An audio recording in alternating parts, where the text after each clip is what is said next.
जय हिंद, वंदे मातरम। दोस्तों, मैं आपका दोस्त महेंद्र सिंह काफिर और आप देख रहे हैं मेरा यूट्यूब चैनल द काफिर वॉइस। वीडियो पसंद आए तो लाइक करें, शेयर करें और चैनल को सब्सक्राइब करें। तो शुरू करते हैं आज का वीडियो। दोस्तों, आज हम हमारे इस वीडियो के माध्यम से जानेंगे कि राक्षस हिरण्यकश्यप का अंत कैसे हुआ। दोस्तों, पौराणिक काल में एक हिरण्यकश्यप नाम का राक्षस हुआ करता था। वह एक बहुत ही दुष्ट राक्षस था।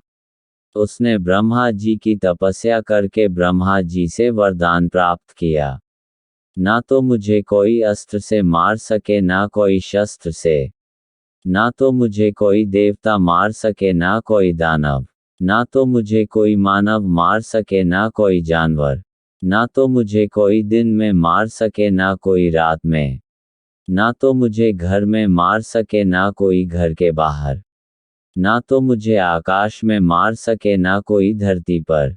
हिरण्यकश्यप ब्रह्मा जी से यह वरदान पाकर उसने सोचा, अब मुझे कोई नहीं मार सकता है। अब मैंने अपनी मृत्यु को टाल दिया है, अब मैं अमर हो गया हूँ। हिरण्यकश्यप ने स्वर्ग, आकाश, पाताल और पृथ्वी सभी लोकों पर अपनी विजय प्राप्त कर ली।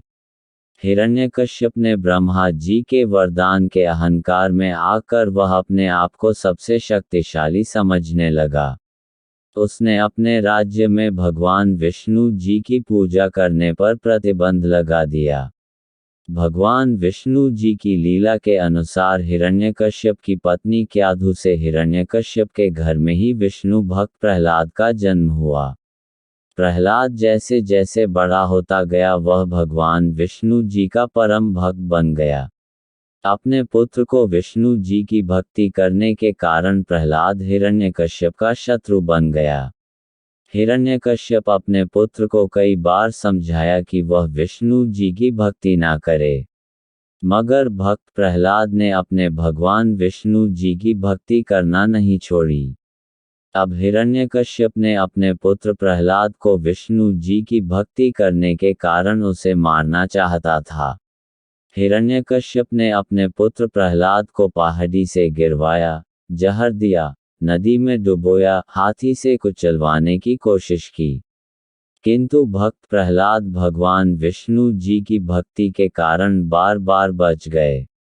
हिरण्यकश्यप ने अपनी बहन होलिका को कहा कि तुम प्रहलाद को लेकर आग में बैठ जाओ, जिससे कि प्रहलाद की आग में जलकर मृत्यु हो जाए। होलिका को अग्नि देव का वरदान था कि उसे आग नहीं जला सकती। होलिका विष्णु भक्त प्रहलाद को लेकर आग में बैठ गई, लेकिन भक्त प्रहलाद भगवान विष्णु जी की भक्ति के कारण आग से बच गए और होलिका की आग में जलकर मृत्यु हो गई। हिरण्यकश्यप अपनी बहन की मृत्यु के कारण वह अपने पुत्र प्रहलाद पर बहुत ही क्रोधित हुआ।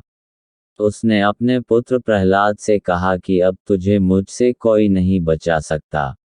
बुला अपने भगवान को ताकि मुझसे बचा ले तुझे। भक्त प्रहलाद ने कहा कि भगवान सभी जगह है, वह तो सर्वत्र है। तब हिरण्यकश्यप ने कहा कि क्या तेरा भगवान इस स्तंभ या खंभे में है? तो भक्त प्रहलाद ने कहा, हाँ, मेरा भगवान इस स्तंभ में भी है। तब हिरण्यकश्यप भक्त प्रहलाद के इस उत्तर से बहुत क्रोधित हुआ। तब उसने उस स्तंभ को तोड़ने के लिए आगे बढ़ा।